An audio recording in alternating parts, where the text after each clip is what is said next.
നാണിയോട് ഞാൻ പറഞ്ഞിട്ടുണ്ട്, പൂമൂത്ത ആണുങ്ങൾ ഇരിക്കുമ്പോ അവിടെ കയറി തുടക്കരുതെന്ന്. അങ്ങനെ നോക്കി ഇവിടെ അടിയും തുടങ്ങി നടക്കില്ല.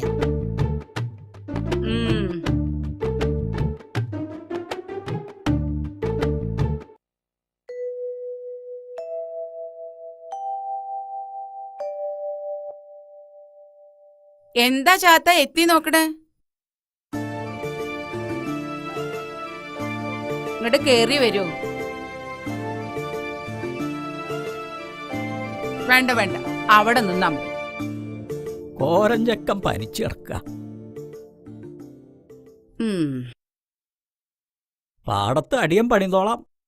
ഒവ്വേ 19 വയസ്സായ ആളാ, പണിയാൻ വന്നിരിക്കണു. വയസ്സൊന്നും തമ്പ്രാട്ടി നോക്കണ്ട, ആടിയനൊരു കുഴപ്പമില്ല. എന്നാ പാടത്തേക്ക് ചെല്ലുക. എന്താ അങ്ങനെ കടന്ന് പരുങ്ങണത്? കോരഞ്ചക്കനെ വൈദ്യരെടുത്ത് കാണിക്കണമെന്നാ എല്ലാരും പറയണത്. തീരെ വൈ. ഇതിനൊക്കെ ചുക്കും കുരുമുളക് ഇട്ട് കഷായം വെച്ച് തിളപ്പിച്ച് കുടിക്കല്ലാതെ വൈദ്യരെ കാണിക്ക. അതൊക്കെ ചെയ്തു, എന്നിട്ടും ഭേദമില്ല. കുറച്ച് കായ് ഇട്ടിരുന്നെങ്കിൽ. ഇവിടെ അങ്ങനെ പണം പെട്ടിയിലാക്കി അടച്ചു വെച്ചിരിക്കുന്ന പൊതുവേ ധാരണ. ചലക്കേണ്ട, നടക്കട പണിക്ക്. മാറി നിക്ക അങ്ങട്. പ്രസിഡന്റേ വരിക. പ്രസിഡന്റ് വരിക, ഇരിക്കുക.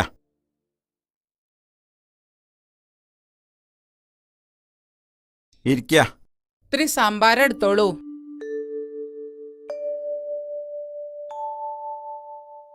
ശ്രീകോവിലിന്റെ പുനരുദ്ധാരണം നടക്കുകയാണല്ലോ, അതിന്റെ ഒരു ഓട്ടത്തിലാണ് ഞാൻ. ഇവിടുന്ന് ഒരു സംഭാവന കിട്ടുമെന്ന് പറഞ്ഞിരുന്നു.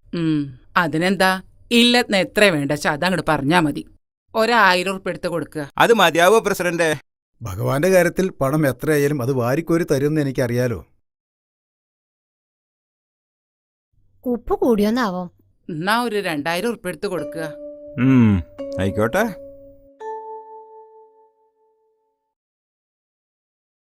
ദാനം സന്തോഷമായി തന്നെ സ്വീകരിക്കണമെന്നാണല്ലോ പ്രമാണം. എന്താ ഇവിടെ വായും പൊളിച്ച് നിൽക്കണോ? കോരഞ്ചക്കം പനിച്ചു കിടക്കുക. മനുഷ്യന്റെ കാര്യത്തിനേക്കാൾ കൂടുതൽ ദൈവത്തിന്റെ കാര്യത്തിലാണ് ഇവിടെ പ്രാധാന്യം. അല്ല മാഷേ, അമ്പലത്തിലേക്കൊന്നും കാണാനില്ലല്ലോ, തിരക്കാവൂല്ലേ? എനിക്ക് തിരക്ക് മനുഷ്യന്റെ കാര്യത്തിലാ.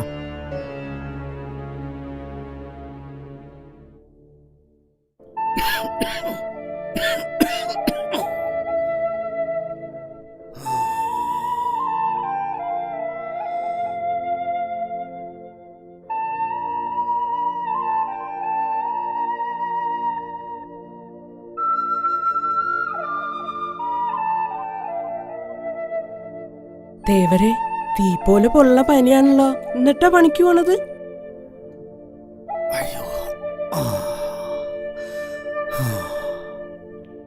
ചായ കുടിച്ചോളി.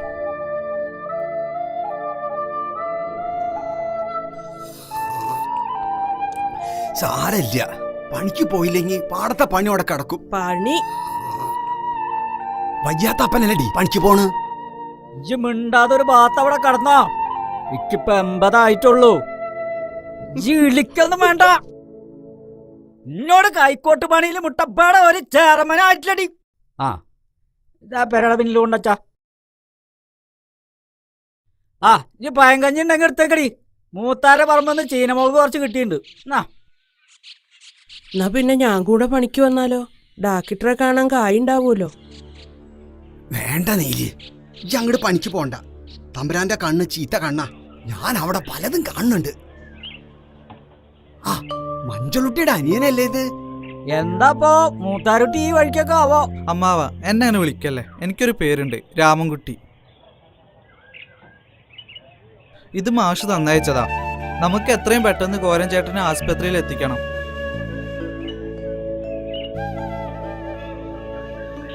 കുട്ടിയെ, ഇക്ക് പണിക്ക് പോവാൻ നേരായി.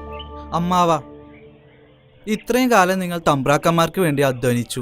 ഇനി കുറച്ച് വിശ്രമിക്കാം. കർഷക പെൻഷൻ പാസ്സായി വരൂത്രേ. എല്ലാം മാഷ് പറഞ്ഞയച്ചതാ. അപ്പാ, മാഷ് പറഞ്ഞാ പിന്നെ അതിനൊരു എതിർവാക്കില്ല. നിങ്ങൾ ഇനി പണിക്ക് പോണ്ട.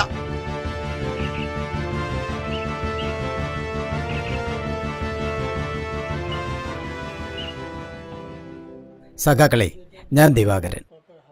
മാഷ് എന്നെ ഏൽപ്പിച്ചിരിക്കുകയാണ് എല്ലാ കാര്യങ്ങളും. പാർട്ടിയുടെ തീരുമാനപ്രകാരമാണ് ഞാനിവിടെ എത്തിയിരിക്കുന്നത്. ഇനി നിങ്ങളുടെ എല്ലാ പ്രവർത്തനങ്ങൾക്കും ഞാൻ നിങ്ങളുടെ കൂടെ ഉണ്ടാവും. കോളനിയിൽ ഒരാഴ്ചയായി പട്ടിണിയിലാ പലരും. കൂലി പോരാന്ന് പറഞ്ഞപ്പോ പണി നിർത്തിക്കൊള്ളാനാ തമ്പുരാൻ പറഞ്ഞത്. ഇങ്ങനെ പോയ നമ്മൾ വിളിച്ച പലരും വരാണ്ടാവും. കുറഞ്ഞ കൂലിക്ക് പണിയെടുക്കാൻ കോളനി ആൾക്കാരുണ്ട്. പഠിച്ചത് മതി, അച്ഛൻ പണിക്ക് പോയി തുടങ്ങാനാ പറഞ്ഞത്. അച്ഛൻ വയ്യാണ്ട കടപ്പില. ബാലകൃഷ്ണ, പഠിക്കണ കാലത്ത് പഠിക്കണം. നിനക്ക് എന്ത് സഹായത്തിനും ഞങ്ങളുണ്ടാ കൂടെ. അതെ, കാര്യങ്ങളെല്ലാം മാഷ് എന്നോട് പറഞ്ഞിട്ടുണ്ട്. പണിയെടുത്ത അധ്വാനത്തിന് ന്യായമായ കൂലി നമുക്ക് വേണം. പിന്നെ കോളനിയിലെ എല്ലാ കുട്ടികളും സ്കൂളിൽ പോകണം. ഇവരുമായി കൂട്ടുകൂട്ടരെന്ന വീട്ടിൽ നിന്ന് പറയാറുള്ളേ. കോളനിയിൽ നിന്നും പലരും രഹസ്യമായി വീട്ടിൽ നിന്ന് പോവാറുണ്ട്. ഇത് ഗോപി. ചുരുക്കി പറഞ്ഞ നമ്മുടെ എതിരാളി കാര്യസ്ഥന്റെ മോനാ. ഇപ്പം നമ്മുടെ കൂടെ. നല്ലത്. നല്ലതിനെ തിരിച്ചറിയാനുള്ള വിവേകബുദ്ധിയുള്ള നിന്നെപ്പോലുള്ള കുട്ടികളാണ് ഇനിയും നമുക്ക് വേണ്ടത്. അടുത്ത ദിവസം ഞാൻ കോളനിയിൽ വരുന്നുണ്ട്. അന്ന് എല്ലാവരെയും കാണാം. കുട്ടിക്ക് പേടിയാണെങ്കിൽ നീലി പറഞ്ഞോളാം. അതൊന്നും വേണ്ട, മാഷ് സമ്മതിക്കില്ല. ഞങ്ങൾ തമ്മിൽ വയസ്സിന്റെ കാര്യത്തിൽ ഒരുപാട് ഡിഫറൻസ് ഉണ്ട്. അതെന്താ? നീൽ ചേച്ചി എന്നേക്കാൾ ഒരുപാട് പ്രായം കൂടുതലാണ്. മാഷ്ക്ക് കുട്ടിയെ ഇഷ്ടാണെന്ന് എന്റെ ഭർത്താവിനോട് പറയണത് ഞാൻ കേട്ടിരിക്കണ്. അങ്ങനെയാണെങ്കിൽ എനിക്കൊരാഗ്രഹം കൂടി ഉണ്ട്. എന്താ? ഏതെങ്കിലും ഒരു ഭഗവതിയുടെ മുന്നിൽ വെച്ചായിരിക്കണം എന്റെ കഴുത്തിൽ മാലയിടുന്നത്.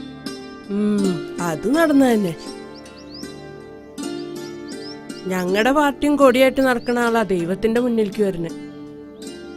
അമ്പലം എന്താ ദൈവം എന്താന്ന് അറിയാത്ത ആളോടാ. വേണ്ട, എന്നാ പിന്നെ എനിക്കും വാശിയാ.